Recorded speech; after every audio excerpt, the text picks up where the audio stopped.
en este caso, decíamos, vamos a profundizar algunos temas de la unidad uno para ya comenzar en unidad o con unidad 2.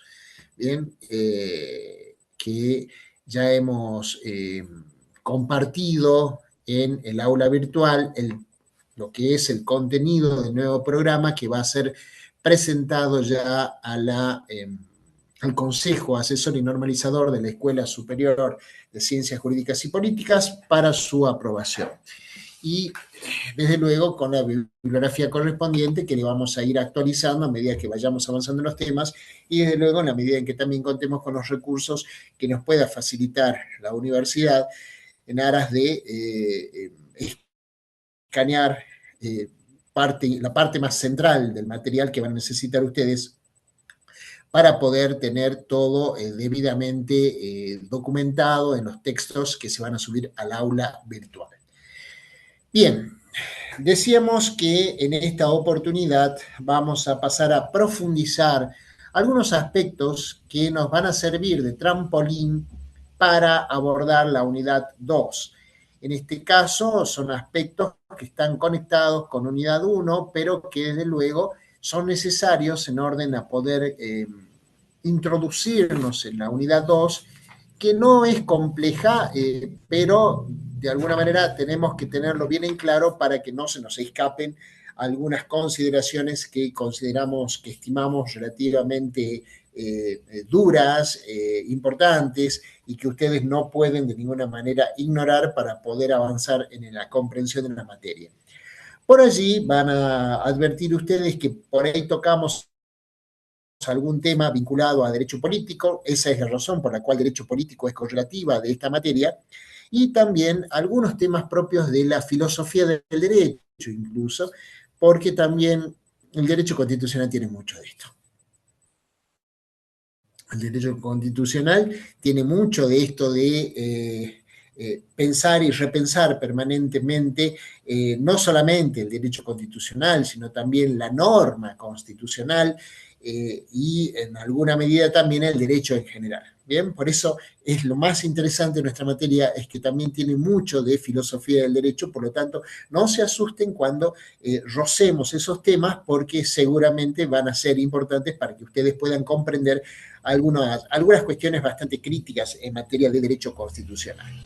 Bien, arranquemos entonces con algunas puntualizaciones que se vuelven absolutamente necesarias para esto. Decíamos en la clase anterior que no hay que confundir constitucionalismo con constitución o con derecho constitucional, incluso toda vez que el constitucionalismo es un pensamiento, es una manera de pensar, una manera de imaginar cómo habrá de ser una constitución, pero el constitucionalismo no es ni la constitución ni el derecho constitucional, es algo que lo precede, es una idea anterior al desarrollo de una norma constitucional y desde luego del derecho constitucional. Ahora bien, esta manera de ver las cosas a partir de un pensamiento que hemos denominado constitucionalismo nos ha hecho pensar, nos ha hecho advertir que existe constitucionalismo incluso sin constitución, y esto es lo más importante. De hecho, los griegos y los romanos, en algún momento lo hemos mencionado, imaginaban una constitución aunque no la tuvieran escrita. Es decir, había algo que les estaba indicando qué es lo que necesitaban para constituirse e instituirse como Estado, como organización estatal. Entonces, ¿con qué va a tener relación esto? Con lo que vamos a ver al comienzo de la unidad 2, que es el concepto de constitución. ¿Bien? Por lo tanto, esto es importante para que tengamos en cuenta que la constitución no es solamente la escrita, sino que también hay todo un pensamiento antes que la va germinando. Nada cae de los árboles, sino que es un pensamiento que va evolucionando. Y esto es algo que van a encontrar ustedes en cualquier norma del derecho, porque las normas jurídicas de ninguna manera aparecen por generación espontánea, sino que son el producto de una cierta dinámica, una cierta evolución que va permitiendo que en algún momento la necesidad haga que se consagre una norma jurídica. Bien. que llamaremos constitución. Entonces, el constitucionalismo ha pasado por distintas etapas que de alguna manera han sido vistas históricamente como el momento o la etapa liberal, la etapa social y la etapa ecuménica.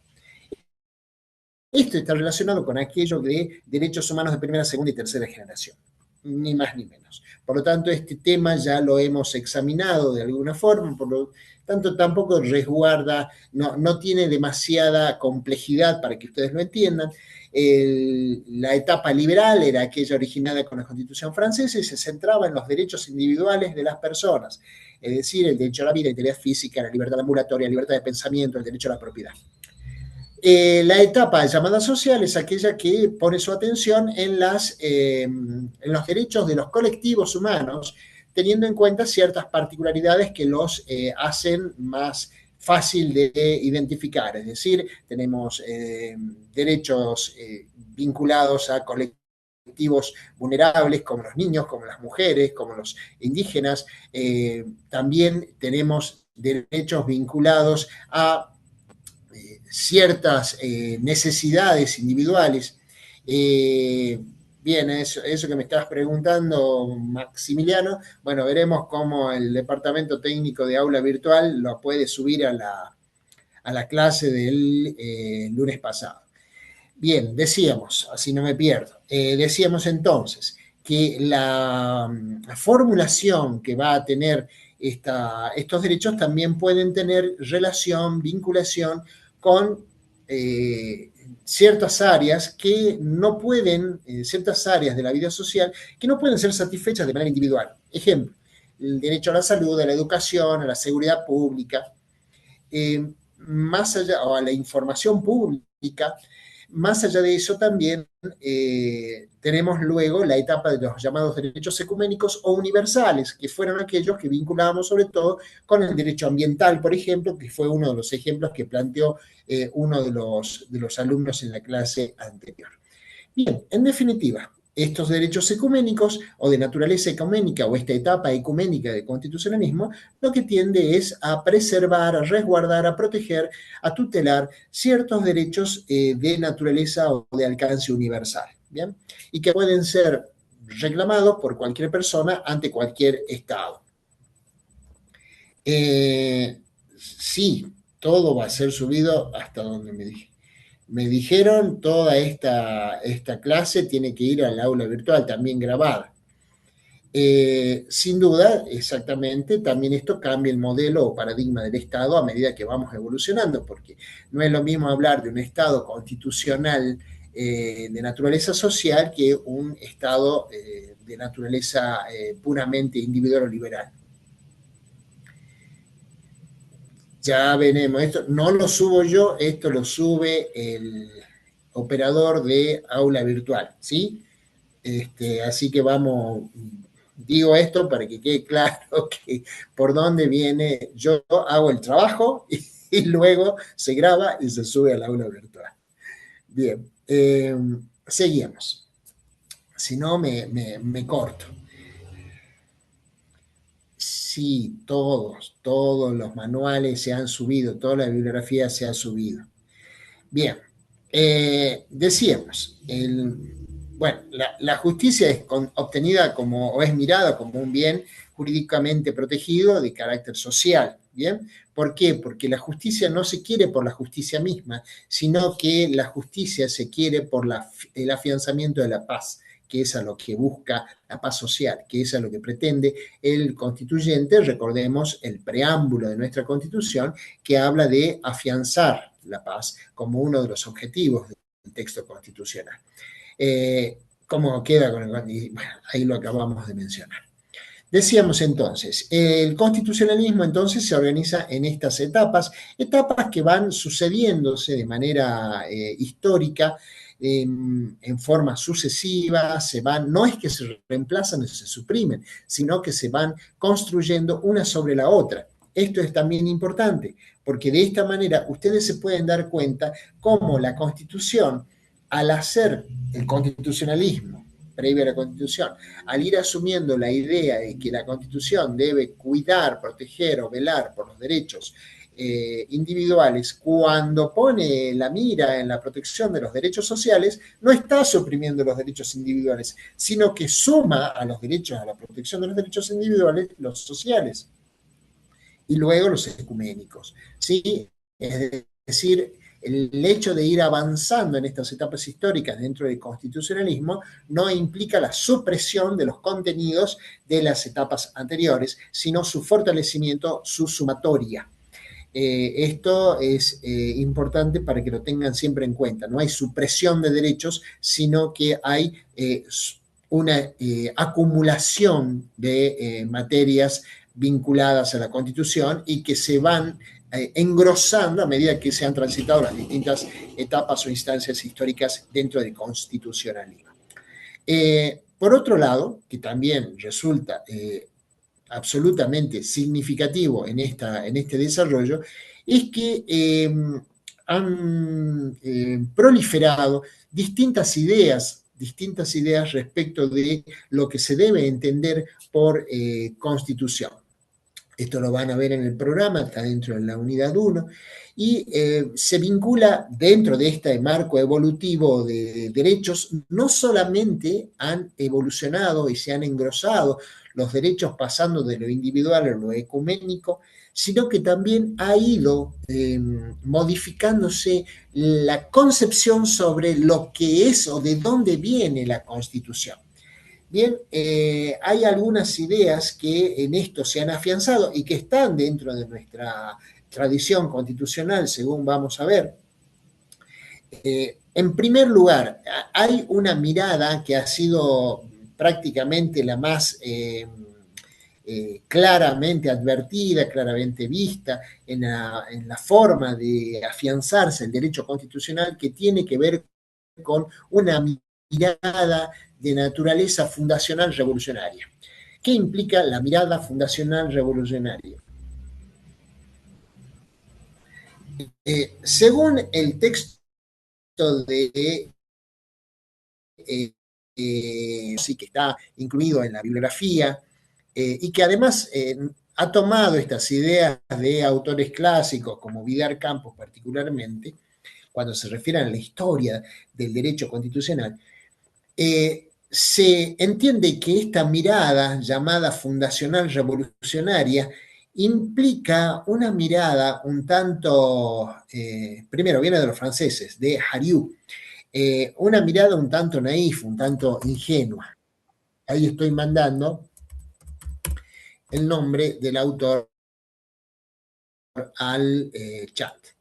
Decíamos, entonces, esta mirada fundacional, esta mirada revolucionaria, en realidad es una forma que podemos mencionar, que podemos decir que es un tanto ingenua. ¿Por qué es un tanto ingenua?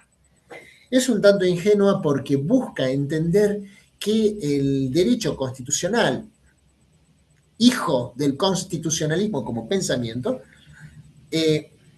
ha aflorado a la vida jurídica como una idea, primero revolucionaria, es decir, cuando hablamos de revolución, no hablamos de evolución. La revolución es un concepto que implica una aceleración de la evolución. Por eso se llama revolución. ¿Bien? Y, a ver, esto para que tengan en cuenta, los abogados y las abogadas siempre tenemos que tener bien presente, muy presente, las palabras. Las palabras que se utilizan. Revolución implica que hay una aceleración de la evolución en el sentido de que toma mayor velocidad, mayor dinámica hasta que estalla algo. Bien, nosotros le llamamos por eso revolución. En cambio, la involución implica un retroceso en la evolución. Bien, ¿se entiende? Por eso presten siempre atención a las palabras que se utilizan, porque no es caprichoso que se utilicen ciertas palabras. Y sobre todo los abogados y las abogadas tenemos que ser muy precisos con las palabras que utilicemos, porque son palabras técnicas que no pueden dejarse de lado.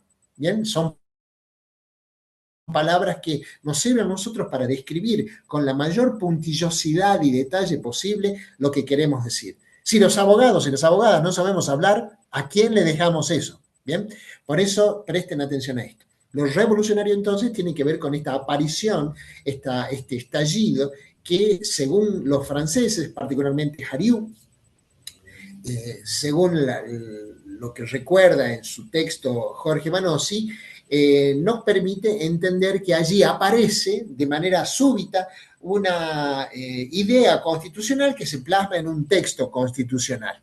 Y es fundacional porque nada hubo antes. Por eso es fundacional. Es fundacional porque viene a crear algo que hoy ya podemos decirlo, se va a llamar Estado. Y además de Estado, se va a llamar también, entre otras cosas, la importante calidad de cuáles son sus organismos, cómo se distribuye el poder, cómo se relacionan entre los poderes, cómo se controlan entre los poderes. ¿Bien? Eso es, esa es una mirada, decía, un tanto ingenua porque parece ser como que es algo que aflora casi de manera natural. Y sabemos que el derecho no es exactamente un producto natural, sino que es un producto cultural. Cuando expliquemos no la que viene, sino la siguiente de las ideas o de las concepciones que hay sobre el constitucionalismo, nos vamos a dar cuenta de esto que estamos diciendo. El concepto existencial decisionista. Este concepto lo que busca su máximo exponente fue este señor, Carl Schmitt. Schmitt era un autor alemán. Este autor alemán pretendía interpretar que la Constitución, repito siempre, como hija y consecuencia del constitucionalismo, como modo de pensamiento, como idea, línea de pensamiento, nace porque hay una decisión política de que lo haga. Por eso se llama decisionista. Nace a partir de una idea política de que nazca una constitución. Y además, ¿por qué es existencial? Porque se va a materializar en el mundo real, en lo fenomenológico, en un texto constitucional. ¿Bien? Hay que tener cuidado con Carl Schmitt. Sí, pero ojo que la decisión soberana no es una... Acá Nicolás está aportando esto de que depende en última instancia de una decisión soberana. Sí, pero la decisión soberana tampoco es una decisión tomada por un grupo de iluminados, sino que es una decisión que ha sido madurada a lo largo del tiempo, a lo largo de distintas instancias de discusión, de elaboración científica, académica y muchas veces incluso, desde luego, la discusión política. Esto no hay ninguna duda que acá hay discusión política. Por eso es que en la unidad 2 vamos a hablar particularmente de esto, aunque ustedes algo ya han visto al ver derecho político. Decíamos entonces que la concepción decisional está pensada, está ideada para suponer que y justificar que hay alguien que ha tomado voluntariamente ha tomado la decisión de crear un texto constitucional que organice el Estado de determinada manera. Problema. Ustedes siempre que vean alguna obra de Carl Schmitt, siempre presten atención a este detalle. Carl Schmitt fue el filósofo, el pensador del derecho que fue tomado junto con las ideas de Hans Kelsen, fue tomado como inspirador de la concepción de lo que debía ser derecho por parte de los alemanes de la Alemania nazi. Tengan en cuenta esto.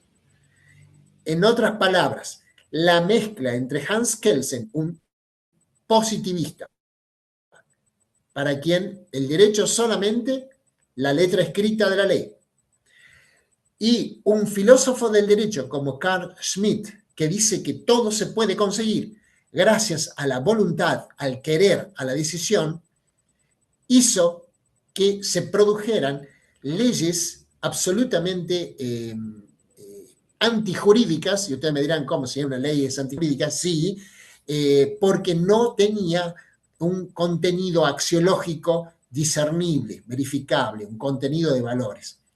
Les pido a ustedes, al que no haya ido a verlo, que lo haga, que aproveche. Hay una película que se estaba dando acá en Jujuy en estos últimos días, que es El juicio de Nuremberg.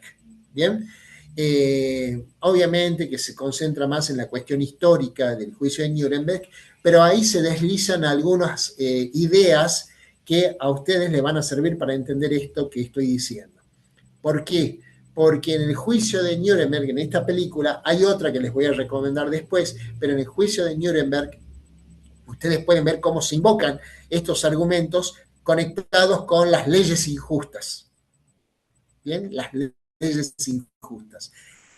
Eran leyes sancionadas por un partido que había llegado democráticamente al poder, pero que sin embargo dictó normativa absolutamente injusta, es decir, carente del valor justicia, que es algo que debe tener toda ley. Bien, esta no la tenía. Así que bueno, el que pueda ir, haga el esfuerzo, vaya, vea la película y después esto va a servir como un gran disparador de muchas cosas que están vinculadas a esto que estamos diciendo. Bueno, no necesariamente el Estado nace siempre de una revolución, el Estado es muchas veces fruto de una evolución, no de una revolución. Pensemos solamente en Roma. Pensemos cómo Roma pasó de una monarquía a una república y de la república al imperio. ¿Bien? ¿Por qué? Porque se fueron dando ciertas circunstancias históricas que justificaban que los representantes del poder pudieran ir mutando su legitimación de cara a los gobernados. Bien, en un momento fue la monarquía, los 7 reyes de Roma. Luego fue la República, en la que se dio participación a ciertos estamentos sociales, naturalmente los hombres, los más acomodados, los que tenían propiedades, y luego el imperio, cuando la República se mostró débil frente a ciertas disputas internas que fracturaban ese consenso social que había llevado a la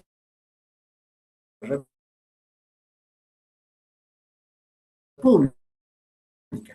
Y entonces se utilizan de que modificar el sistema de gobierno, los complejos problemas de disputas internas. Bueno, tiene que venir alguien con suficiente autoridad, poder, fuerza y todas esas cosas que ustedes han escuchado más de una vez, que ponga orden. Bien, bueno, más o menos así. Pero ahí no se dio una revolución, sino que se dio una evolución, un pasaje, la revolución, que es otra cosa. Pero por de pronto a nosotros, ¿qué nos está quedando como claro? Que hay distintas miradas sobre el constitucionalismo.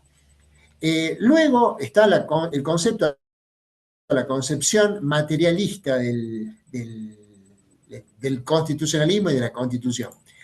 ¿En qué consiste esta mirada materialista? Por un lado, su gran mentor, su gran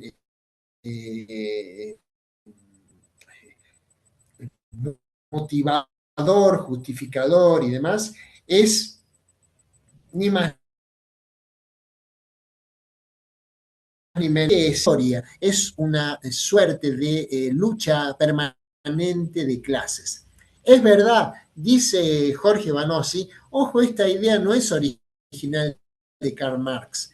Karl Marx lo único que hace es poner en palabras, es decir, llamar la lucha de clases, a algo que ya existía de antes de Karl Marx, que es precisamente la lucha de clases básicamente motorizada, impulsada por un sector social que, sin estar en la cúspide de la pirámide social, tampoco estaba en la base de la pirámide social, que era la burguesía. Bien, por aquello de que Marx dijo, entre otras cosas, que la Revolución Francesa no fue una revolución del pueblo, sino que fue una revolución burguesa, por ejemplo. Pero Marx no creó la idea, sino que la tomó del estudio de la forma en que sistemáticamente se iba modificando la forma de gobierno en distintos países, particularmente en Francia, que es el ejemplo que él toma para desarrollar su idea.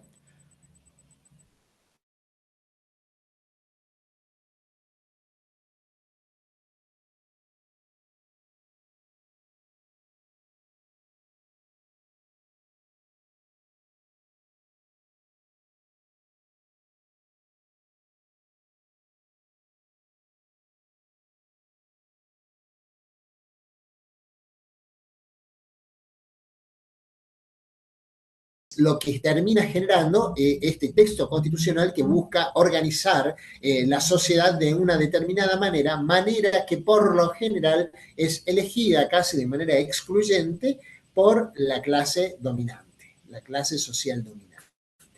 Eh, que obviamente que cada una de las clases en conflicto pretende ser la clase hegemónica, la clase dominante. Por eso es lucha de clases, ¿bien? Por eso es lucha de clases.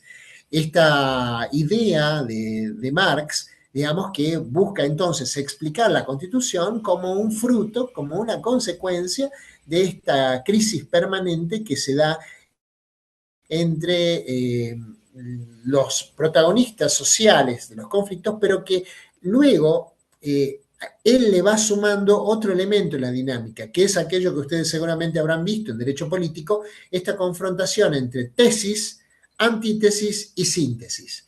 Cuando la tesis tiene frente a sí una antítesis, se confrontan y de esa confrontación surge una síntesis que a la vez se convierte en tesis y va a tener que enfrentar otra antítesis para volver a chocar, volver a su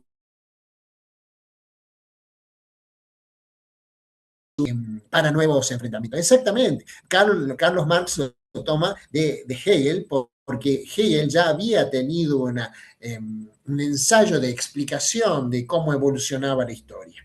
Bien, luego vendrán historiadores franceses que tratarán de explicar la cuestión de otra manera, porque entre los escritores, entre los estudiosos franceses, luego tratarán de entender esta evolución de la historia.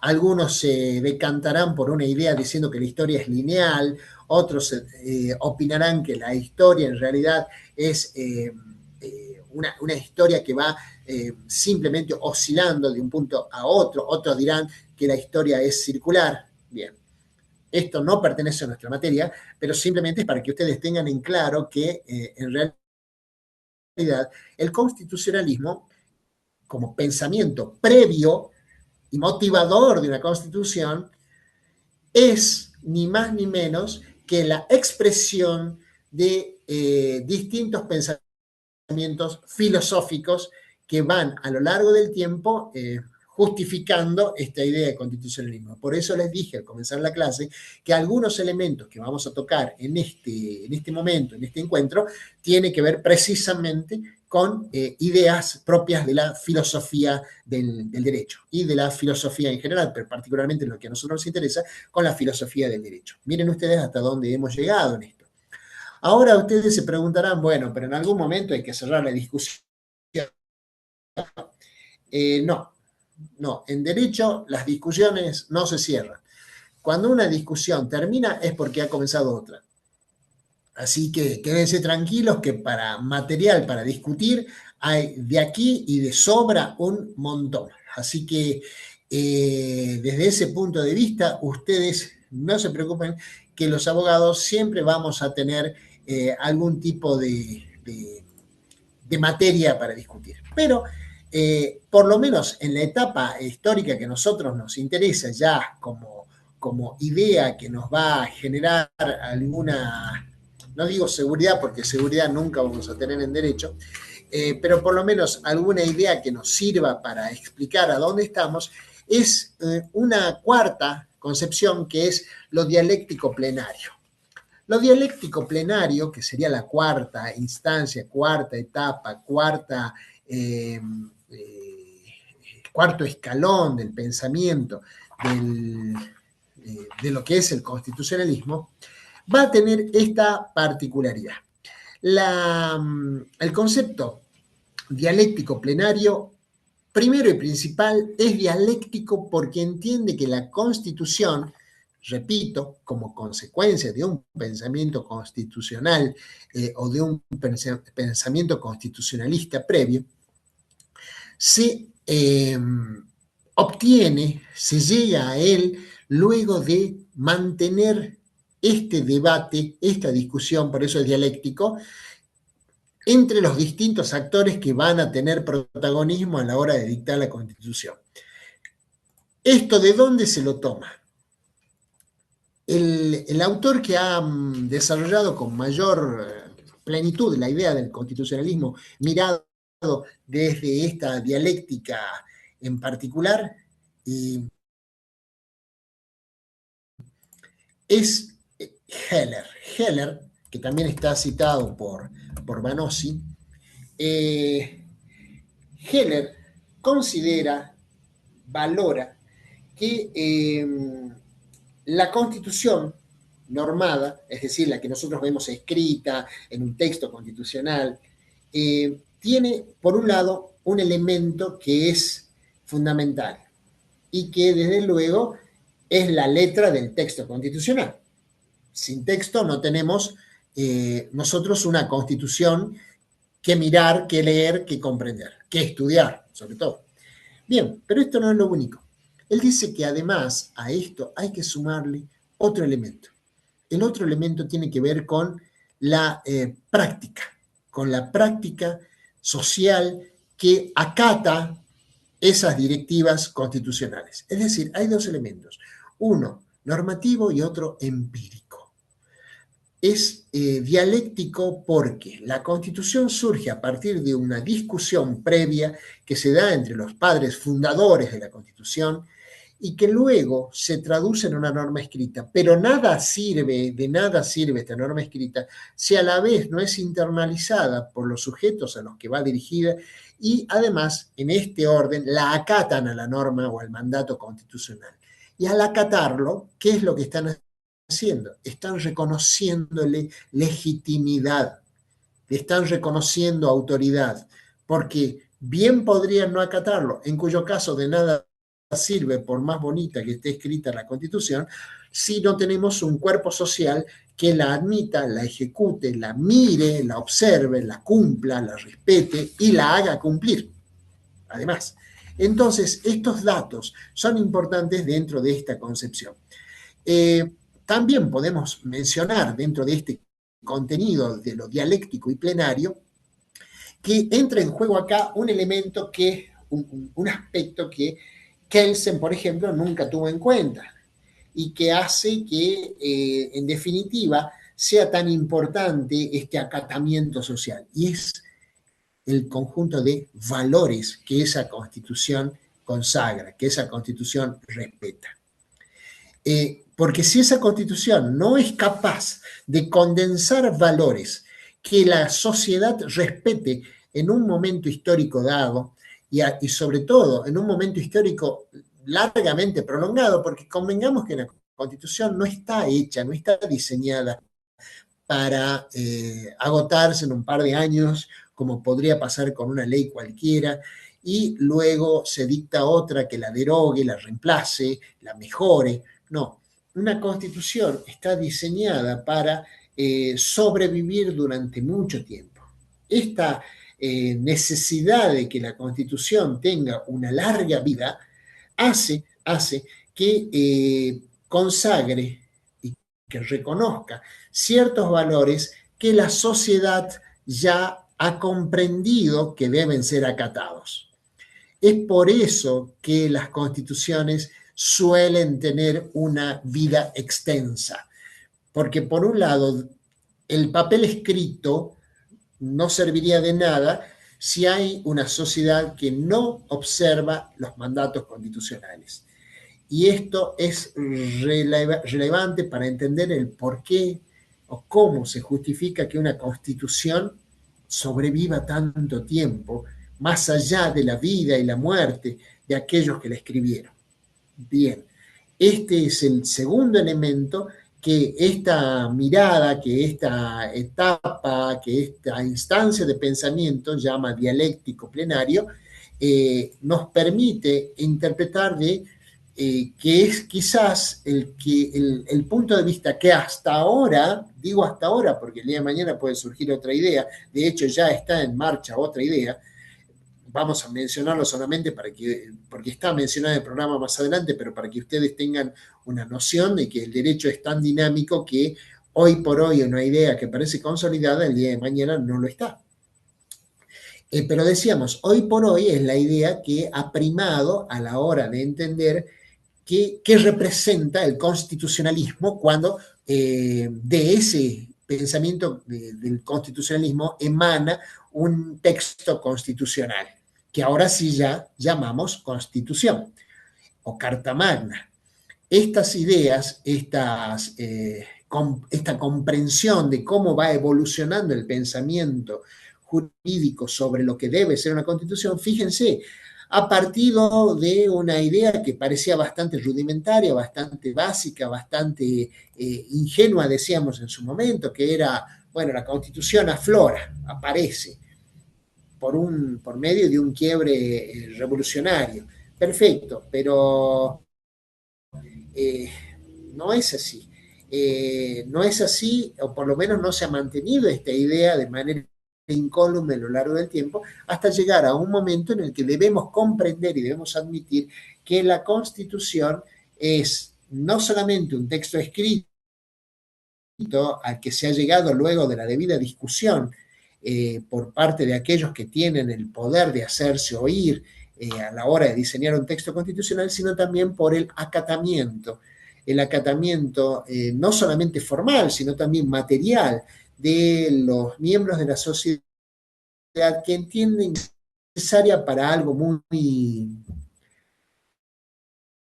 simple.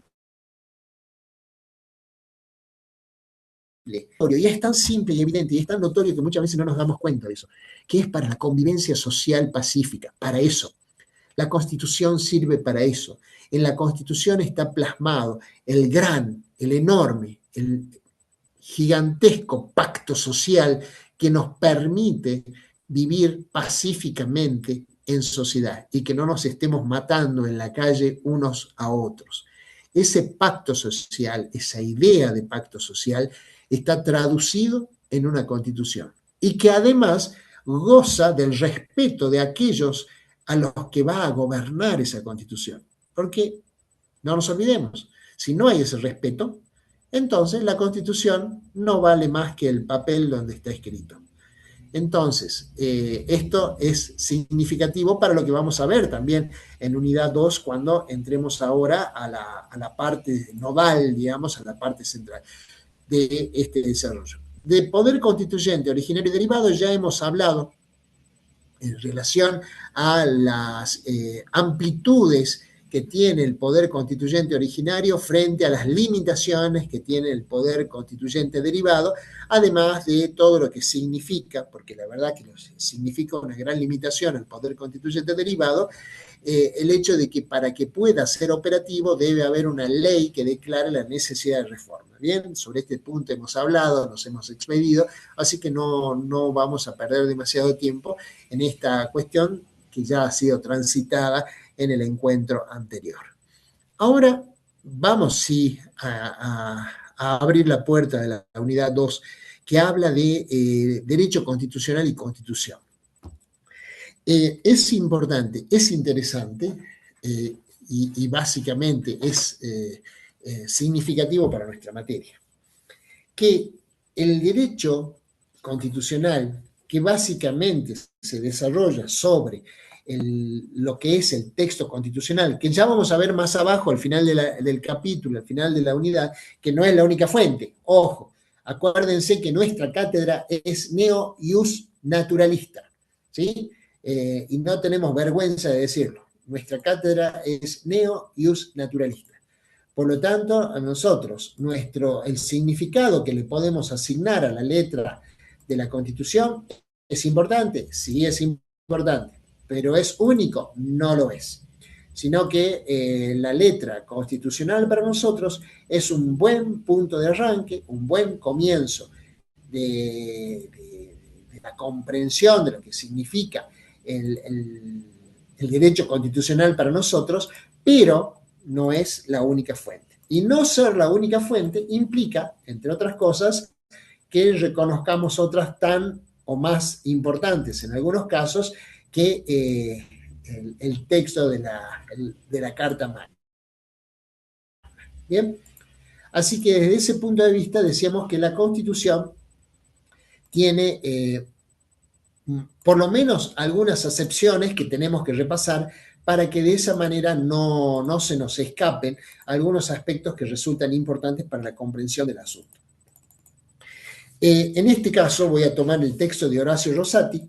Horacio Rosati, que no nos olvidemos, es en este momento presidente de la Corte Suprema de Justicia de la Nación y es uno de los 3 miembros naturales que quedan de la Corte Suprema de Justicia de la Nación. Y Horacio Rosati, en su texto sobre teoría, Tratado de Derecho Constitucional, teoría de la Constitución, establece o busca mencionar algunas definiciones, algunas concepciones sobre el contenido de la palabra constitución. Dice Rosati, desde el punto de vista etimológico, constitución viene del latín constitutio, que supone acción y efecto de constituir. Bueno, no hay mucho para pensar en esto.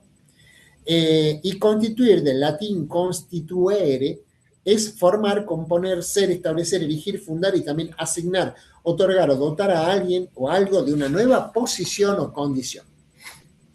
Es interesante entonces que la Constitución implica algo que nos va a permitir instituir, fundar, conformar, organizar, vertir ciertas ideas en una cierta organización. Es también muy llamativo. Vanossi, en su texto, que es este, Vanossi se cita a sí mismo, ustedes me dirán cómo puede pasar, sí, se cita a sí mismo. Vanossi se cita en este tratado en relación a otra obra que él tiene escrita con anterioridad y dice: la Constitución es el enunciado institucional de las grandes reglas de juego político y social que una comunidad adopta para un cierto tiempo de su devenir histórico, por medio de un determinado reparto de competencias y con proyección u orientación hacia ciertos fines en los que la sociedad visualiza su porvenir. Definición de Constitución que da Vanossi en otro texto y que aquí reproduce citándose a sí mismo. ¿Bien? Bien, esto para que quede claro de dónde estamos sacando lo que estamos diciendo, que no lo estamos inventando. Bien, vamos a tratar de hacer una pequeña disección de esta definición de constitución. Constitución es un enunciado institucional.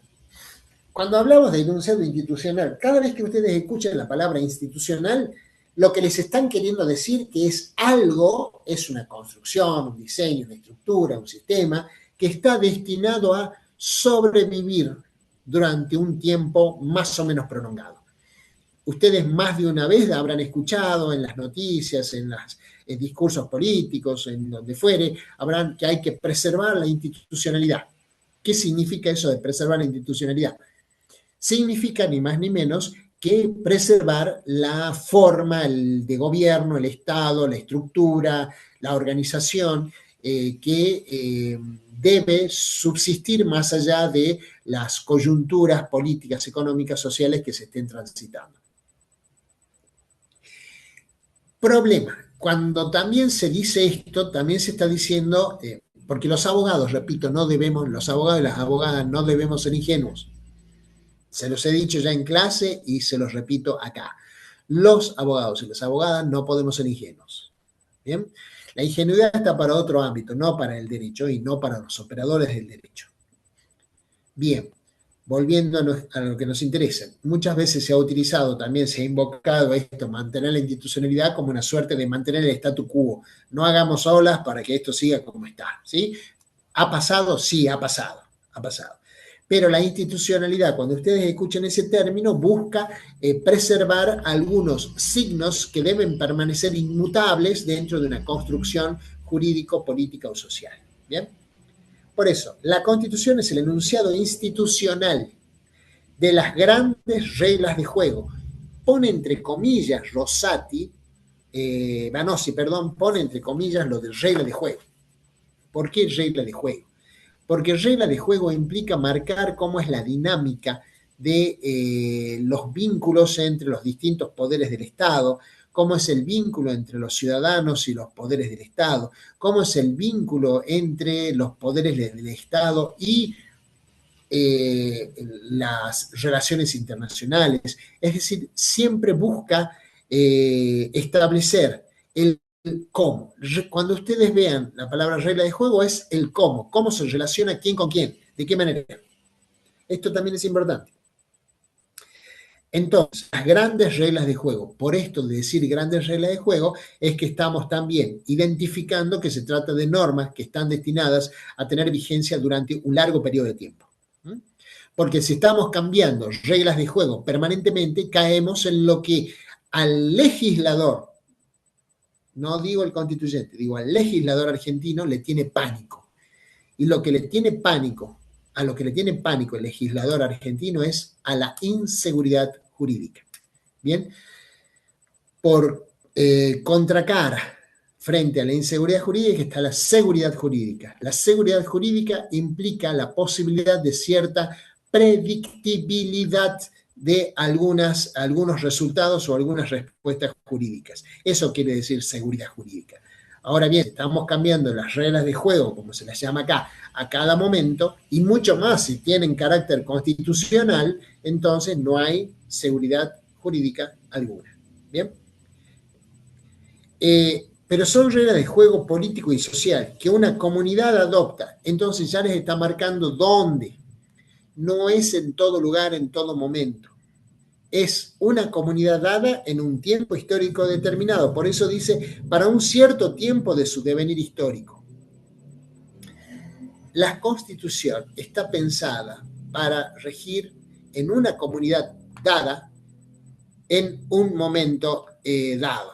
No sé por qué me aparece aquí que estoy viendo la pizarra de Fátima Celeste Juárez, María Celeste Juárez.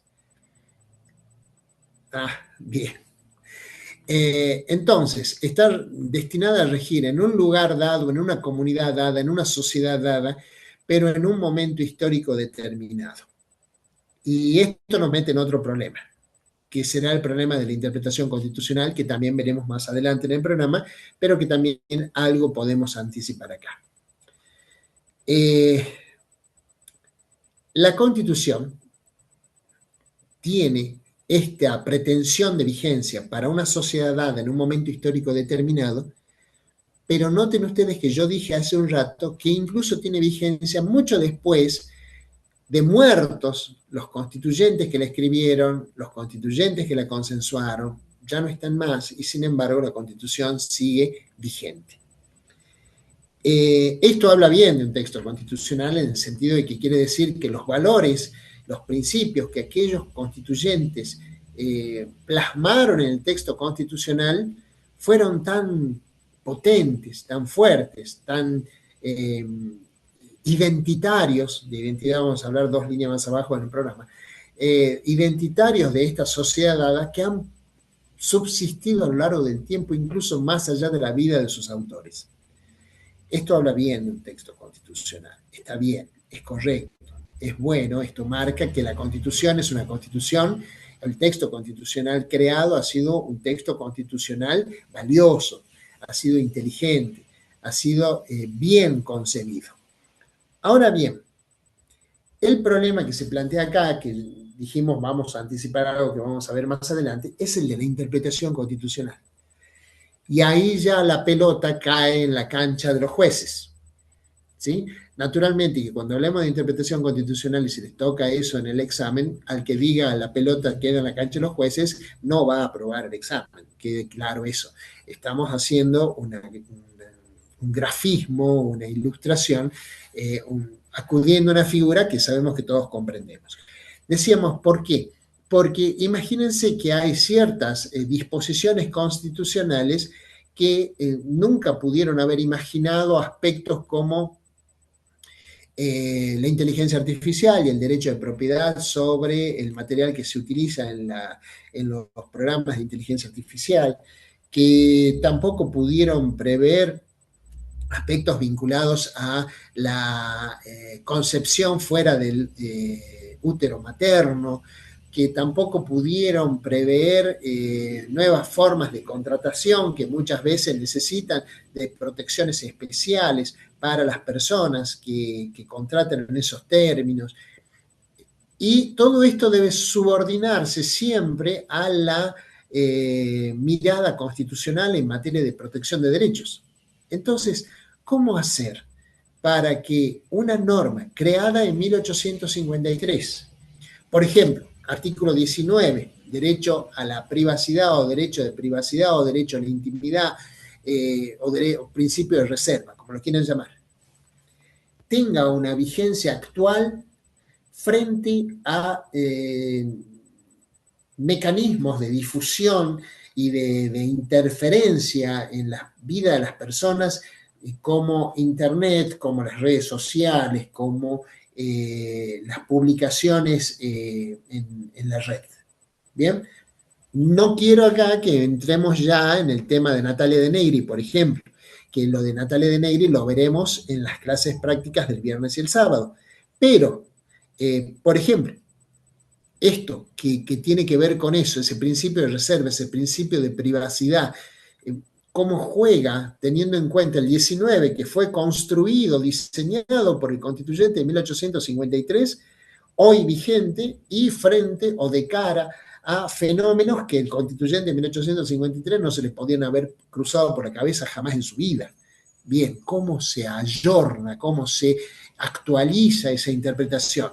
Y ahí es lo donde yo decía que la pelota queda en la cancha de los jueces, porque son los jueces los que tendrán que hacer interpretaciones de esas normas de manera tal que puedan tener una vigencia, una actualidad verdadera, real, actual, no fingida, no formal, sino material y actual. ¿Cómo traer esa norma en la interpretación a la actualidad? Bien, esto es un problema, solo uno de los problemas que plantea esto de decir, esto de mencionar a a la Constitución como una regla de juego destinada a regir en una sociedad dada en un momento histórico determinado. Que en el caso de la Constitución se prevé o se pretende que esa vida sea una vida larga, en la Constitución que tenga una vida larga. Bien, y luego, por medio de un determinado reparto de competencias. ¿Qué es reparto de competencias? El reparto de competencias, mis queridos alumnos y alumnas, es ni más ni menos que la distribución del poder. Y esto lo vemos en la parte orgánica de la Constitución. Es decir, cuántos son los departamentos del Estado, porque, insisto, no hay distintos poderes del Estado, más allá de que utilicemos esta expresión desde siempre como una forma de facilidad del lenguaje. El poder es uno solo. El poder del Estado es uno solo, solamente que se distribuye en distintos departamentos.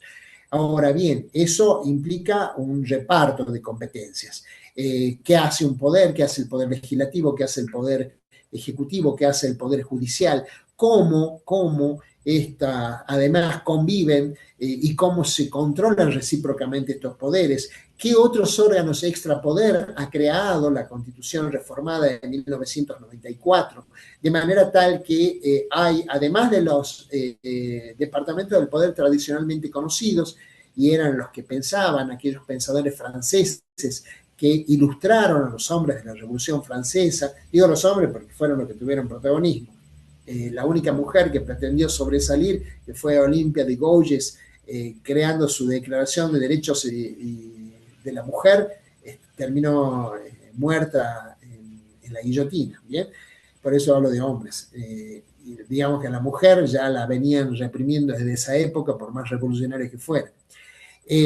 Pero decíamos, esto tiene que ver entonces con un cierto reparto o distribución de competencias para aquello que dijimos en la clase anterior, para que no se concentre el poder en una sola mano.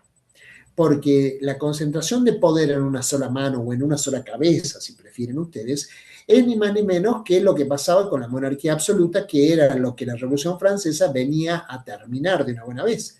Entonces, habiéndose vivido esta experiencia, no se quería volver a ella y era necesario entonces distribuir el poder de una forma relativamente equilibrada. Este equilibrio, esta forma de tratar simétricamente las atribuciones de cada poder es ni más ni menos que esta distribución de competencias a la que hace referencia esta definición que estamos mencionando. Y con proyección u orientación hacia determinados fines en los que la sociedad visualiza su porvenir. Los fines y los valores son los que verdaderamente nutren o inspiran esa permanencia constitucional en el tiempo. ¿Por qué? Porque basta con que miremos el artículo 1 de la Constitución Nacional.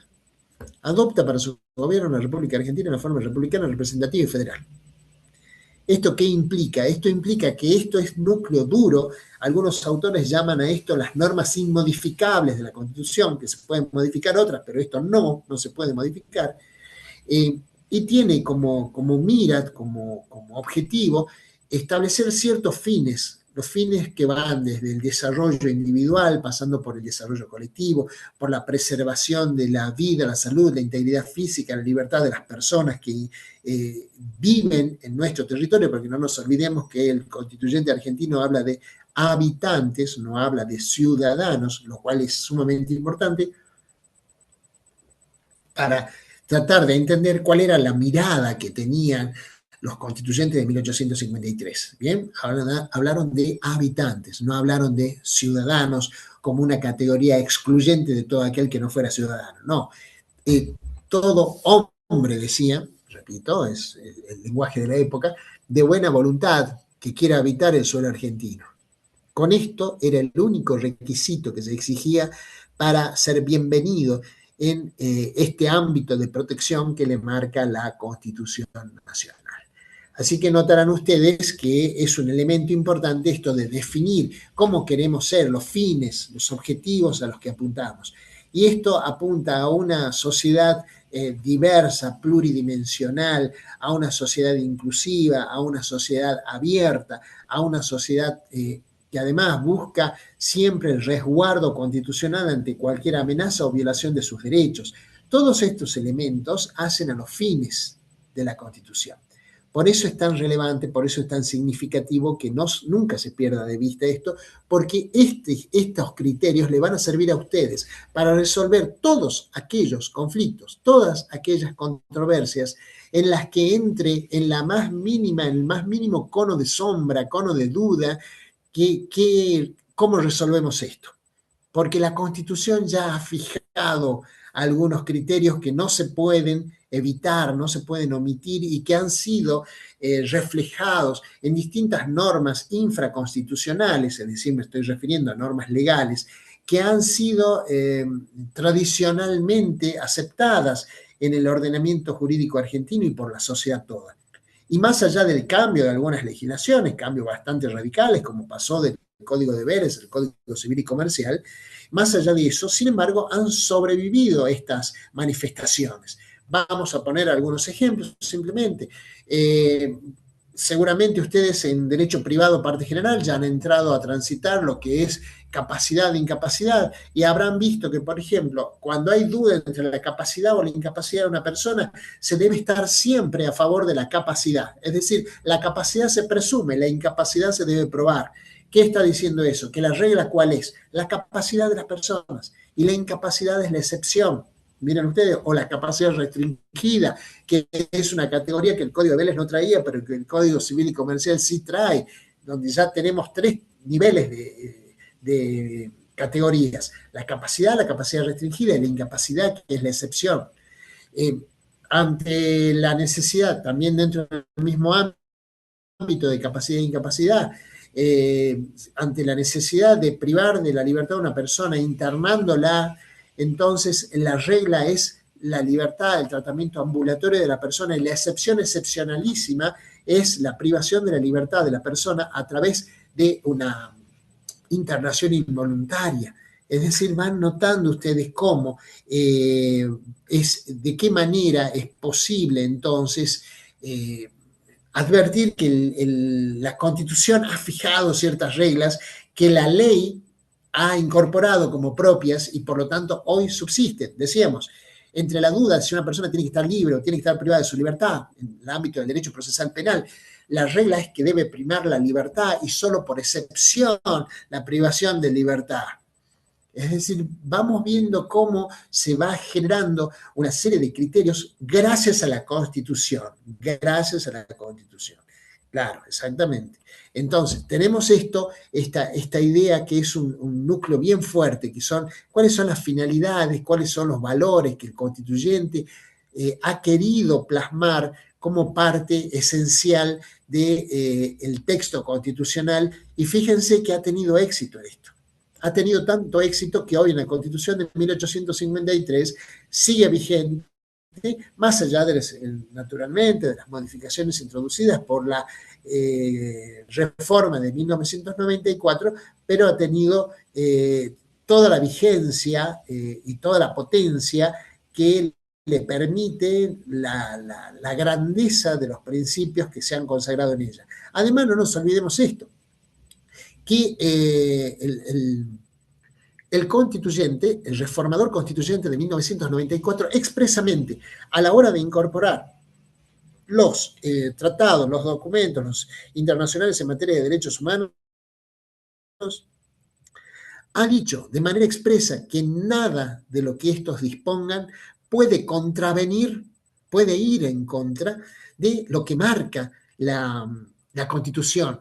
Bien, más allá de la discusión de si debe regir el orden público nacional frente a las normas e incluso fallos de la Corte Interamericana, por ejemplo, de Derechos Humanos, cosa que veremos cuando veamos Carranza-Patrubese y Fontevecchia como fallos de la Corte en los prácticos, más allá de eso, está claro que el constituyente de 1994, constituyente derivado, poder constituyente derivado, a la hora de incorporar todos estos instrumentos internacionales en materia de derechos humanos, que incluso le dejó la puerta abierta a la posibilidad de que por excepción se fueran incorporando otros instrumentos a través de la aplicación de las mayorías que se marcan en la misma Constitución, mayorías legislativas que se marcan en la misma Constitución.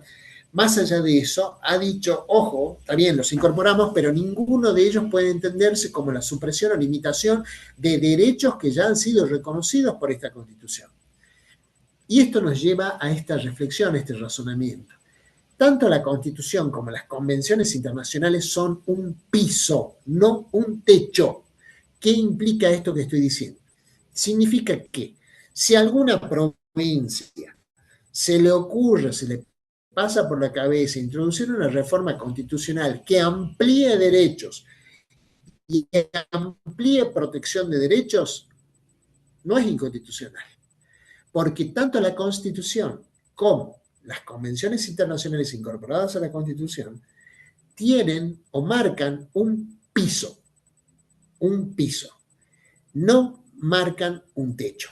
Es, en otras palabras, a partir de aquí para arriba todo lo que se pueda y todo lo que se quiera, pero de aquí para abajo nada. Es un piso, no un techo. Es un mínimo, no un máximo. Bien, esto para que también ustedes tengan en cuenta esto a la hora del ejercicio de la profesión y además a la hora de interpretar, entender, aprender otras ramas del derecho, que todo aquello que sume protección, que sume derechos, es bienvenido y no es inconstitucional. Bien, no es contrario a la Constitución. Este es un elemento que a ustedes también les va a servir como criterio, como fines que establece el constituyente para el futuro, y de hecho, hoy por hoy, sigue sobreviviendo esta idea. Ahora bien, en la clase anterior hemos marcado, y también en la clase práctica, habíamos marcado esto de que el derecho es político e ideológico.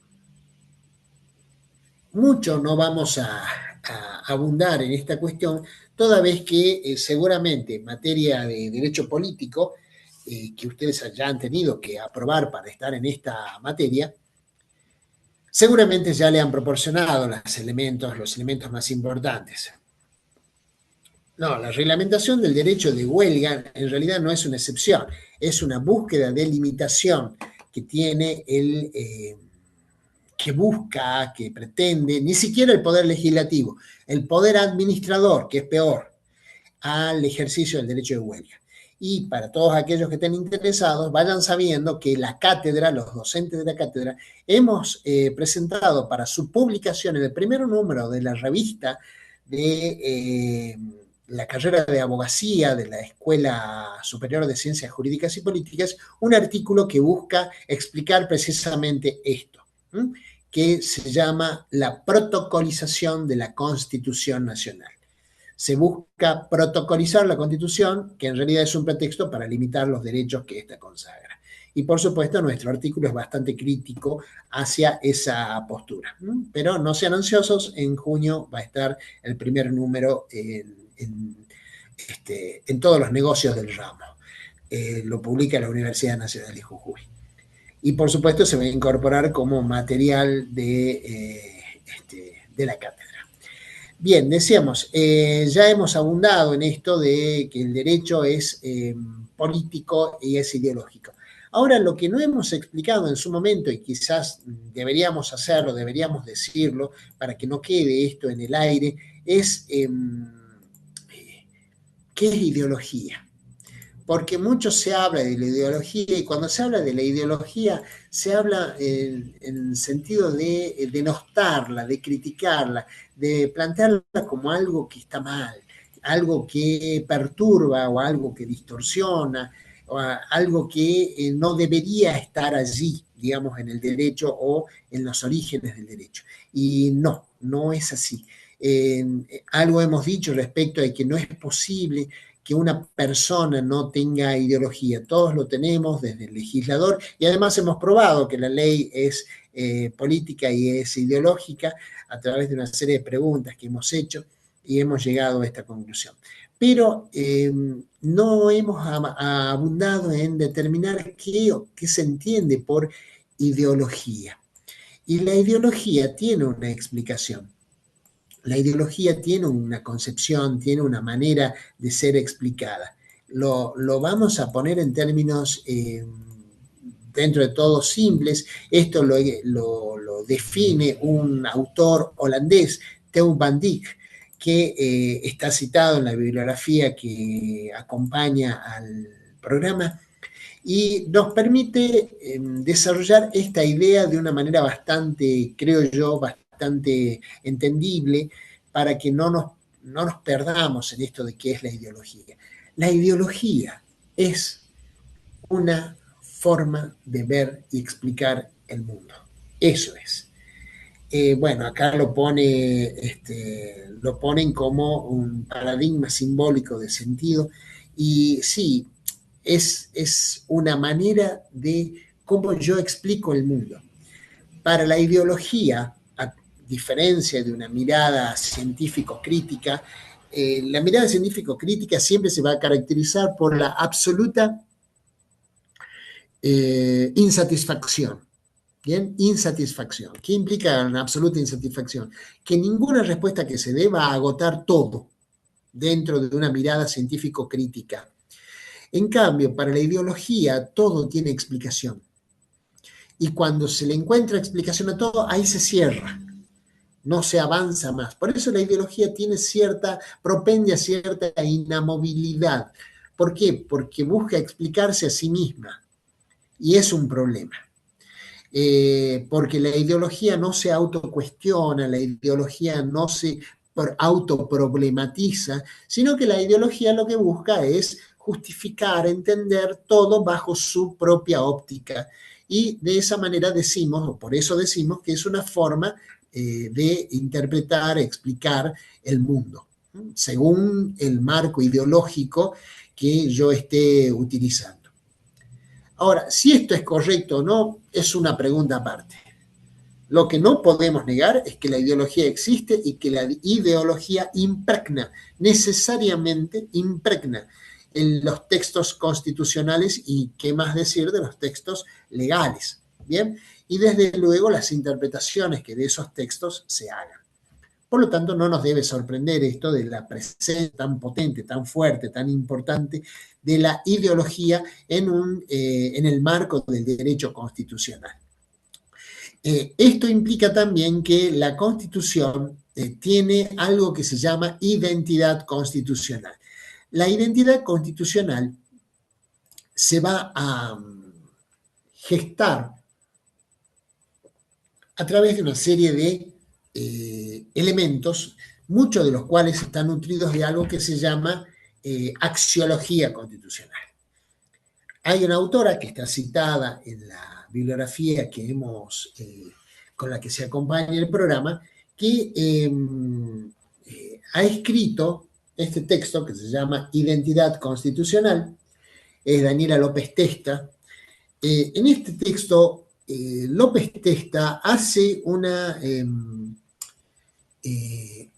indagación muy rigurosa acerca de lo que se debe entender por identidad constitucional.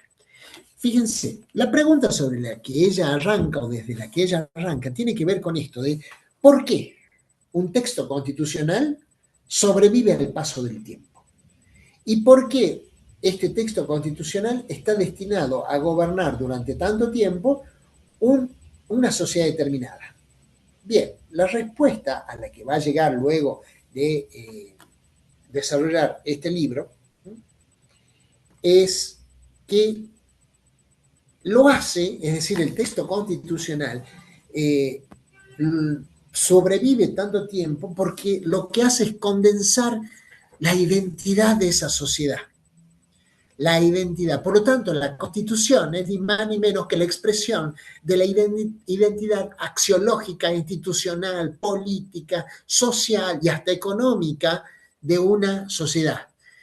Eso es lo que nos permite entender de por qué una constitución, un texto constitucional tiene vigencia durante tanto tiempo. No hay necesidad de cambiarlo, modificarlo a cada rato. Sobre todo en una constitución como la nuestra, de la que hemos hablado en la clase anterior, que es de las constituciones llamadas rígidas. Esto significa que para modificarla es necesario transitar desde un camino legislativo que establezca la declaración de la necesidad de la reforma, para luego pasar al llamado a elecciones de constituyentes, para que luego se constituya, se integre la convención constituyente que analice, trate y se expida sobre los puntos declarados como modificables por una ley. Recuerdan que en la clase anterior hemos explicado esto de la manera más gráfica posible, por supuesto, esta relación tan extraña entre un poder de carácter superior como es el poder constituyente, derivado, que para poder reunirse necesita, sin embargo, el dictado de una norma de un poder legislativo de inferior jerarquía, pero que si no habilita a través del dictado de una ley de declaración de reforma la apertura a una reforma constitucional, esta no se puede producir. Bien. Bueno, esto está diseñado también precisamente para que no cualquiera pueda modificar la Constitución a su gusto y paladar en cualquier momento que se le ocurra, sino que debe haber una discusión seria sobre la necesidad de la reforma y qué puntos se van a reformar. Bien, pero dice López Testa que el tema o la respuesta de qué es la identidad constitucional trata específicamente de los valores. Dice que lo que nutre la fortaleza de un texto constitucional y por supuesto de su identidad constitucional es ni más ni menos que los valores que encarna, que busca que la sociedad internalice, los apropie, se los haga suyo y por lo tanto lo respete y lo observe.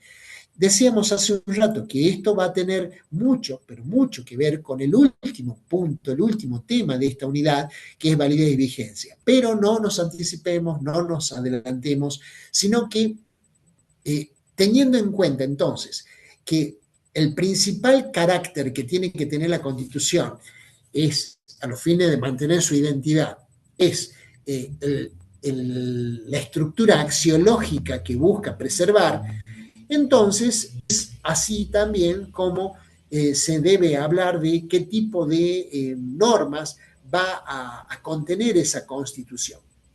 Las normas constitucionales, dentro del abanico de posibilidades que pueden tener, las categorías que puede tener, están aquellas llamadas programáticas y operativas.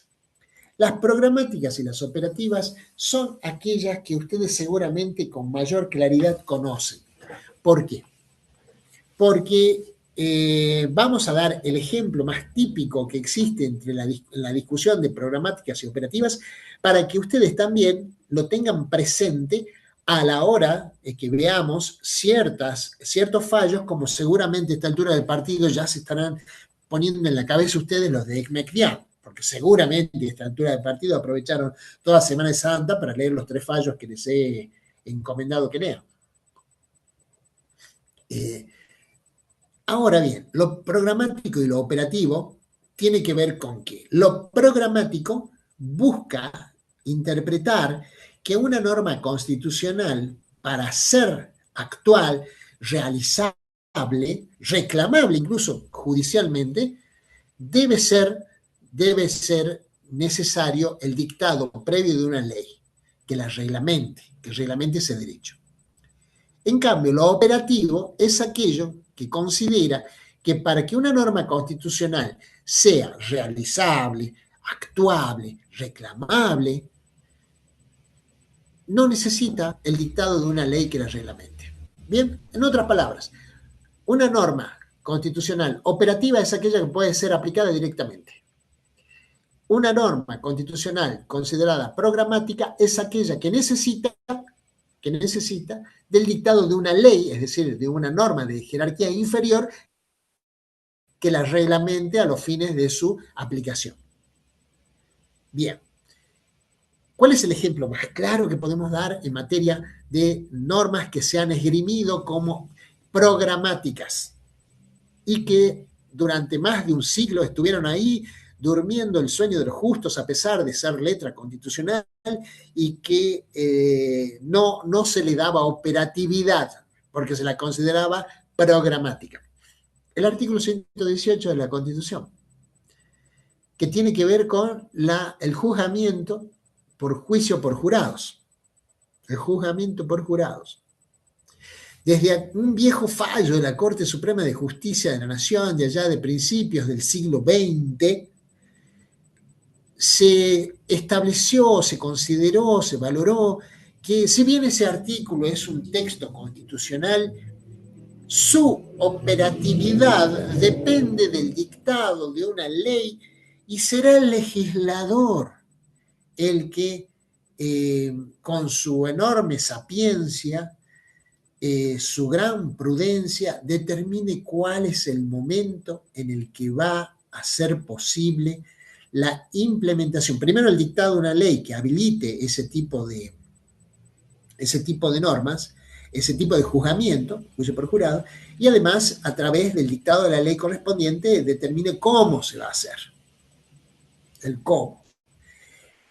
Y así es como estuvo dando vueltas desde 1853 el juicio por jurado en el texto constitucional, arrumbándose allí en una norma que no tenía o no se le reconocía la operatividad necesaria.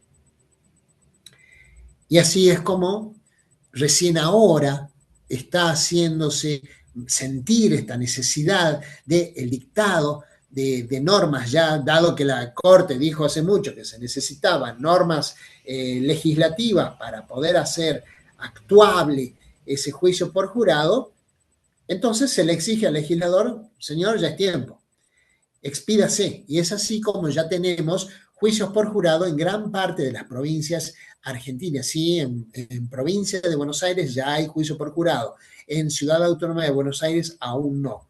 En provincia de Buenos Aires. Y la provincia de Jujuy, que es una de las pocas provincias que todavía no tiene jurados, no tiene juicio por jurado, está la ley, el proyecto de ley ya está en la legislatura desde el año pasado. Y se espera que en estas sesiones, en las primeras sesiones de este año, salga aprobada la ley, se sancione la ley de juicio por jurados. Porque la verdad que a esta altura del partido, la provincia de Jujuy es una de las pocas que no está teniendo esta modalidad de juzgamiento y nos estamos además perdiendo la oportunidad de acceder a una manera de juzgamiento que es democrática, que es popular. Para el que les interese, también en el primer número de la revista de la Escuela Superior de Ciencias Jurídicas, que va a salir en el mes de junio, hay un artículo del profesor Marco Espinazzi que habla sobre la democratización de la justicia a través del juicio por jurado. Bien, como ven ustedes, estamos tratando temas actuales en la revista y desde luego nos imaginamos que se debe tratar de que la mayor cantidad de gente pueda acceder a los contenidos de la revista y desde luego nuestros alumnos en primer lugar. Bien, además es una revista de acceso gratuito y libre a partir de la publicación electrónica que haga la Universidad Nacional de Jujuy. Por lo tanto, no hay excusa para no leer esos artículos y para no conocer la posición de los profesores. El juicio por jurado es indispensable que se reconozca de una buena vez en la provincia de Jujuy. Esa es mi opinión. Los argumentos que se han dado, primero, que los habitantes de Jujuy, la población de Jujuy no está capacitada, ese es el viejo argumento prejuicioso de siempre, porque no necesitamos que los jurados no se expiden sobre teoría del delito, los jurados se expiden sobre si el hecho existió y sobre, es decir, si está probado que el hecho existió, y sobre si la persona acusada es autora del hecho. Punto. Nada más. Las soluciones jurídicas las dan los jueces profesionales, que hay un juez que preside el juicio y que determina, lo ordena, digamos, lo organiza el juicio, y así es que el juicio por jurado es tan relevante para todo esto. También otro argumento en contra, no, que es caro, porque tenemos que tener no 12 personas, sino que tenemos que tener 18, porque tiene que haber 6 que sean suplentes, por si se enferma un jurado en medio del juicio, hay que reemplazarlo inmediatamente y demás. No, no es cierto, tampoco es un juicio caro. Tampoco es un juicio caro, porque de hecho, primero, no todo juicio se hace por jurados, ¿bien? Sino que solamente se reserva para los jurados en una primera etapa, naturalmente, se reservan los casos más graves, y los casos más graves son los menos habituales. Estamos hablando de homicidios calificados. Obviamente que a muchos de ustedes les parecerá que hay más casos por la resonancia social que tienen, pero en realidad no son tantos los juicios, las causas por delitos graves, no las son. Por lo tanto, y además no toda cuestión va a juicio por jurado, porque podría solucionarse antes por cualquier otro medio alternativo de resolución de conflictos. Y de hecho, incluso en el nuevo Código Procesal Penal, digo nuevo, pero en realidad es del 2022, se pueden incluso arreglar por juicio abreviado, digo, sin ir a juicio ordinario común, incluso hasta los delitos más graves. Que implican penas privativas de la libertad de carácter perpetuo. Por lo tanto, no se espera que todo vaya a juicio por jurado. El juicio por jurado es una buena forma de abrir el poder judicial a las personas comunes y que de esa manera se involucren en la toma de decisiones. En este sentido, entonces, esa es la idea democratizadora que tiene el juicio por jurado. Recomiendo entonces la lectura del artículo del profesor Marco Espinazzi sobre ese tema en la revista que va a salir en junio. Bien, ¿en qué fueros? Hoy tenemos la provincia del Chaco que tiene juicios por jurados penales, civiles, y por lo tanto el juicio por jurado se puede aplicar en prácticamente todos los fueros. Bien. Inclusive el ambiental, que sería una buena manera de comprometer a los ciudadanos, a las personas que integran el jurado en la toma de decisiones en materia ambiental. Esto es importante. que no siempre es penal, también hay reclamos de carácter civil o amparistas. Bien, el juicio por jurado, dice ahora hay juicios virtuales por jurado, no, el juicio virtual ya tiene que terminar, el juicio virtual en la provincia de Jujuy no existe, los juicios se hacen presencialmente. Esto que podía estar justificado en la época de pandemia, escúchame, hace ya 4 años que hemos superado, 5 años que hemos superado eso. Así que ahora los juicios se tienen que hacer como corresponde, que es la inmediación. ¿Por qué es inmediación? Es el contacto directo de los jueces con la prueba, con los testigos, con los peritos que van a la audiencia, ¿bien? Y desde luego con el acusado. Por lo tanto, esto de juicios virtuales ya está, se terminó. Y las pocas circunscripciones que hoy están llevando a cabo juicios virtuales están incurriendo verdaderamente en la violación del principio de mediación, ¿bien? Ni más ni menos. ¿Qué función tiene el juez en un juicio por jurado? Tiene la función de dirigir el debate. ¿Qué significa dirigir el debate? El juez en un juicio por jurado debe evitar que el jurado se contamine con evidencia que no puede ser admitida. Imaginemos una evidencia, una prueba recogida de manera en violación a la ley y a las garantías constitucionales. Esa evidencia no puede ser traída al juicio. Y es el juez, el director del proceso, que ve la prueba antes de que la vea el jurado, que determina esa prueba va o no va. ¿Para qué? Para que no se contamine el jurado. El jurado lo que tiene que garantizar es la imparcialidad absoluta de sus integrantes. ¿Qué significa? Que nadie conoce qué es lo que hay. No conoce la prueba, solamente van a decidir sobre lo que vean y escuchen en el juicio. Nada más. Y sobre la prueba, obviamente, que se le muestre, ¿sí? En el juicio. Que esto lleva a los abogados también a otro nivel de litigación, mucho más perfeccionado, mucho más claro. Les comento que, para que ustedes sepan, que hay un proyecto presentado por mí para incorporar a la litigación por jurado, para incorporarla como materia optativa dentro de la carrera de abogacía. Porque los abogados que salgan de la carrera de abogacía de la UNJU deben saber litigar ante jurados. Y para eso se necesitan destrezas especiales que no las tiene cualquier abogado. Así que bueno, vayan sabiendo que está sujeto a aprobación ya la incorporación de esta materia como optativa dentro de la carrera. Bien. Película de juicio por jurado. Bueno, vean una película que se llama 12 hombres en pugna, que es una película, pero no vean la versión nueva, vean la versión vieja, esa que está en blanco y negro, esa versión. Vean la primera versión, se llama 12 hombres en pugna.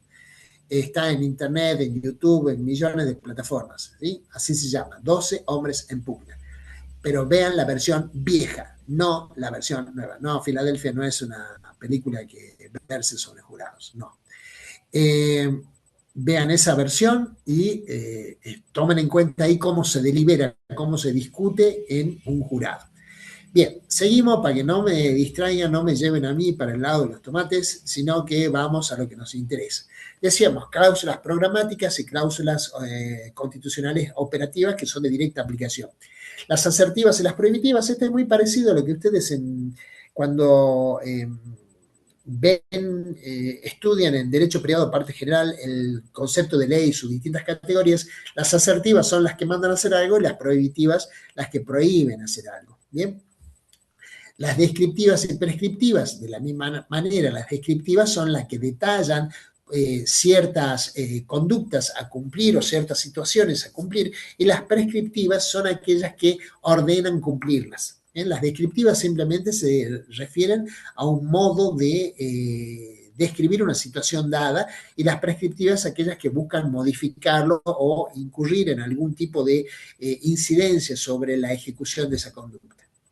Las institutivas, organizativas y atributivas. Vamos a hacer acá un pequeño paréntesis porque esta división entre institutivas, organizativas y atributivas tiene sí una...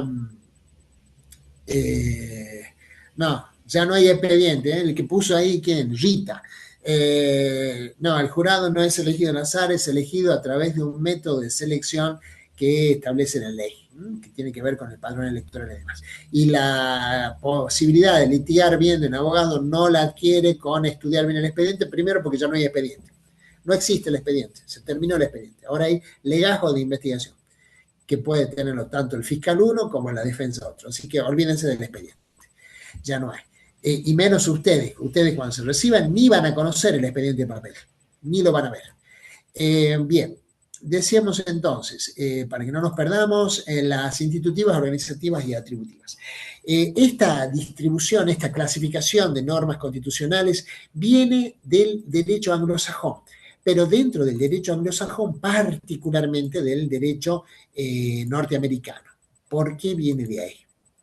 Por lo siguiente, porque el derecho anglosajón, y decía el norteamericano en particular, establece una cierta categoría que nosotros no conocíamos y que sin embargo ahora lo estamos utilizando de una manera bastante más frecuente, que es el entitlement. Vamos a poner esto como lo dicen ellos. Entitlement, la intitulación. ¿Qué implica el entitlement? ¿Y qué implica decir estoy intitulado para? Significa ser titular del derecho que se invoca, el derecho que se reclame.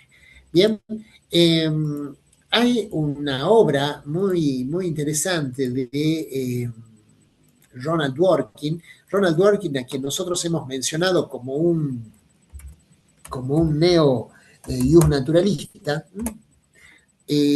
Dworkin habla de la intitulación. Él se pregunta, dice, a ver, ¿nacemos intitulados o necesitamos que alguien nos intitule, nos dé el entitlement? Es decir, nos dé el título de. Eso es importante para que podamos distinguir esto. Y ahí es parte de la discusión entre ius naturalista y ius positivista, como ya se estarán dando cuenta. Si decimos que venimos intitulados por el solo hecho de ser personas, estamos en la cancha en la vereda de los ius naturalistas. Si decimos que necesitamos de una ley que nos reconozca ese título, ese entitlement, entonces estamos en la vereda de los ius positivistas. Bien. Entonces, la Constitución nacional, la Constitución argentina, parece más bien ser ius naturalista, no solamente por lo que dice el preámbulo. Recordarán ustedes que el preámbulo habla de Dios, fuente de toda razón y justicia, y cuando dice eso, lo que está diciendo es ius naturalismo. Bien. Sino también porque la Constitución consagra, reconoce derechos, y cuando decimos que consagra o reconoce derechos, no está diciendo que los crea, está diciendo que los reconoce, y se reconoce algo que ya está dado. Esto también pasa con los instrumentos internacionales en materia de derechos humanos. Tanto los instrumentos internacionales en materia de derechos humanos, es decir, derecho convencional, como la Constitución argentina, derecho constitucional, reconocen derechos. No los concede, no los da a los derechos, sino que los reconoce. Y solamente se reconoce algo que ya existe. Por lo tanto, los derechos constitucionales, según esta mirada, estamos hablando de normas que están reconociendo derechos ya intitulados. Es decir, venimos al mundo con el entitlement, con la intitulación de derechos. Por lo tanto, esto es importante para que nos ubiquemos dónde está parada la Constitución nacional. Las organizativas son aquellas normas que tienden simplemente a diseñar una estructura, que es lo que nos pasa, por ejemplo, con la parte en la que la Constitución busca ordenar la distribución del poder del Estado y las competencias que le asignan a cada uno. Y atributivas cuando ahí ya no reconoce, sino que otorga, atribuye ciertos derechos, como por ejemplo aquellos que les atribuye a las personas extranjeras, a los migrantes, que les adjudica ciertos derechos. Bien, ¿por qué de esta manera cambia la institución, el entitlement respecto a la atribución, porque el sujeto que pisa el territorio argentino, la persona que pisa el territorio argentino, entonces debe, ahí sí entra en el marco, en el cono de protección de la Constitución y se le atribuyen determinados derechos. Bien. Además, bueno, lo genérico y lo específico tiene que ver con la precisión con la que se refieren a ciertos derechos, o con la generalidad que se refieren a ciertos derechos, con la ambigüedad en muchos casos que se refieren a algunos derechos. Y lo permanente y transitorio, generalmente cuando una norma constitucional sale al ruedo, es dictada ya sea por el poder constituyente originario o el poder constituyente derivado, tiene normas que ya son permanentes, es decir, se entiende que forman parte del cuerpo constitucional, y otras que son transitorias, que tienden a regir durante un tiempo determinado. ¿Qué pasó esto? Esto pasó, tenemos normas transitorias en la modificación del año 1994 a través del reconocimiento de del tiempo que podían durar los jueces una vez sancionada la Constitución. Bien, esto dio lugar al fallo Fait y al fallo Schifrin, que vamos a ver también, los vamos a comparar, donde los jueces que habían sido designados por el texto constitucional original, en el caso de Fait en 1984, reclamaban que la modificación en cuanto al tope de edad para ser juez, que era 75 años, no le podía ser aplicado a él, que ya, no nos olvidemos, él termina siendo juez de la Corte Suprema cuando tenía 94 años, cosa más, año menos. Y por lo tanto es importante esta discusión, porque lo transitorio tiene que ver con una definición que adopta el constituyente, en este caso derivado, diciendo esto es aplicable para estos casos. Una vez que esos casos se agotan, listo, las cláusulas transitorias desaparecen porque ya no tienen razón de ser. Lo reformable e irreformable, que tiene que ver con el núcleo duro de la Constitución, que tiene que ver con los valores constitucionales admitidos, que tiene que ver con la identidad constitucional. Bien. Y las cerradas y abiertas, que se vinculan mucho con lo genérico y específico.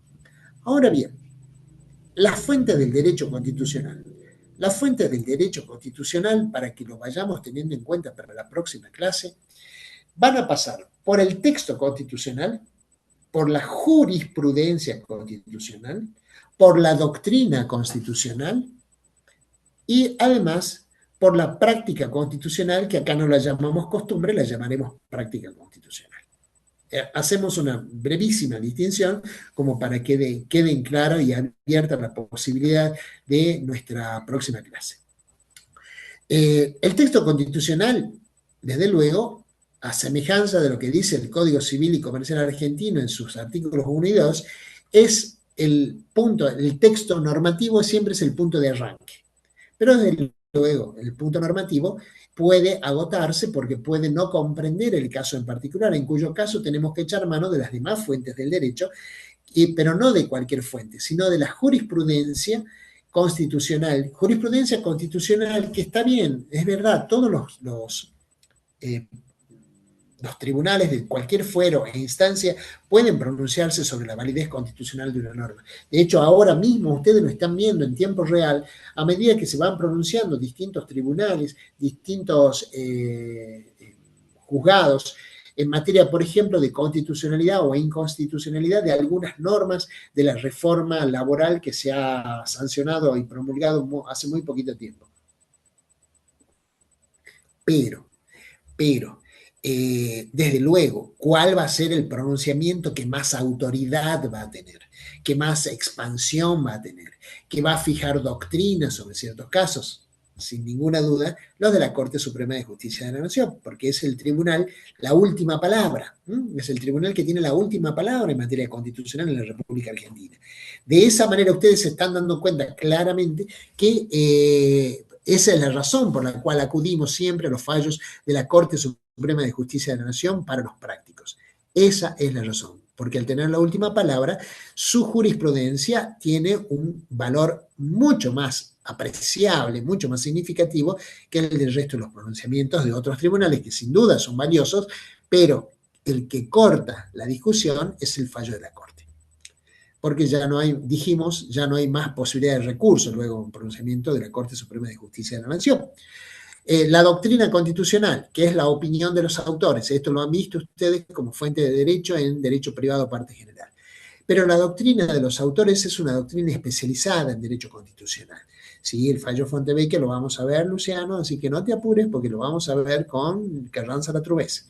Decíamos, la doctrina constitucional tiene que ver con esta importante selección de autores que hemos hecho para la cátedra, para que ustedes tengan las opiniones más autorizadas, las más importantes en la materia dentro del derecho constitucional argentino. Sin ninguna duda, Germán Vidal Campos fue uno de los autores que marcó rumbos en materia de derecho constitucional, así como en su momento Néstor Pedro Sagüez. Bien, pero a la par de ellos tenemos otros autores que son tan importantes y mucho más actuales, naturalmente, porque ellos ya se han muerto, ya no pueden producir más, que seguramente estar vivos lo harían.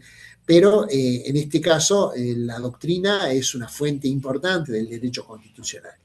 Esto nos lleva a interpretar adecuadamente por qué motivo elegimos los autores que elegimos para nutrir nuestra materia. Bien, muy bien, nos queda un solo punto a desarrollar, más allá de lo que vamos a profundizar sobre esto, que es validez de la validez y vigencia constitucional, para cuyo tratamiento tomaremos a Carlos Santiago Nino en la clase que viene. Pero me interesa saber en este momento cuáles son las preguntas que tienen. ¿Cómo que Constitución Nacional? Hay una sola, ¿eh? La Constitución Nacional es una sola. Ustedes buscan el texto que quieran, la editorial que quieran, el texto constitucional es el mismo. Es incluso el que tienen online, pueden tenerlo online. Ese texto es el mismo en todas las editoriales. Constitución hay una sola. Distinto es una constitución comentada, que les hemos compartido, constituciones comentadas, ¿bien? Pero esa es otra cosa. La constitución comentada es un texto, ¿bien? Así que la bibliografía base para esta unidad, Vidal Campos, Sagüez, Vidal Campos, Sagüez. Seguimos respondiendo. Así que, pero el texto constitucional que lo pueden tener como quieran, el texto constitucional lo pueden tener un texto así, roto, así, ajado, como lo tiene el profesor, bueno, y que yo les dije que así tiene que terminar el año, bueno, así, o una nueva que hayan comprado, no importa, el texto constitucional es el mismo, eso no les va a variar, ¿bien? Así que tengan en cuenta eso. Bueno, preguntas. La idea de Carl Schmitt que fue usada por los nazis fue la de que el derecho es voluntad. Es decir, es derecho lo que yo quiero como Estado que sea derecho. Entre otras cosas, los judíos no son personas. Lo dice la ley. Listo, ya está. Es la voluntad de la ley, la voluntad del legislador. ¿Bien? Por lo tanto, al matar judíos no mato a personas. Y por lo tanto no cometo homicidio. ¿Bien? Destituir a una persona de su carácter, de su personalidad jurídica, implica, ni más ni menos, desinstituirla como sujeto de derecho. Esa es la idea que Carl Schmitt tuvo y que los nazis se apropiaron de esa idea. Bien, ¿alguna otra pregunta antes de que cerremos la clase? Nos vemos, si no, el día viernes y el día sábado. No hay power de guía de esta clase en el aula virtual. Esta clase queda grabada y espero que pueda ser subida por los compañeros que están en la gestión del aula virtual para que todos puedan disfrutar de esta clase en sus momentos de ocio. Muy bien. Bien. Entiendo entonces que parece no hay más preguntas. Nos vemos entonces el día viernes. Por favor, vayan con los fallos leídos y estudiados. Si no, vamos a ir a perder el tiempo. Y entiendo que nadie quiera ir a perder tiempo.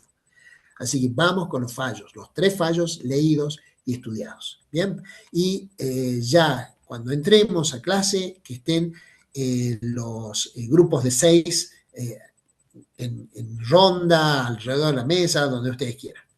Pero que estén los grupos de 6. Bien, nos vemos entonces el viernes y el sábado según corresponda. Chao.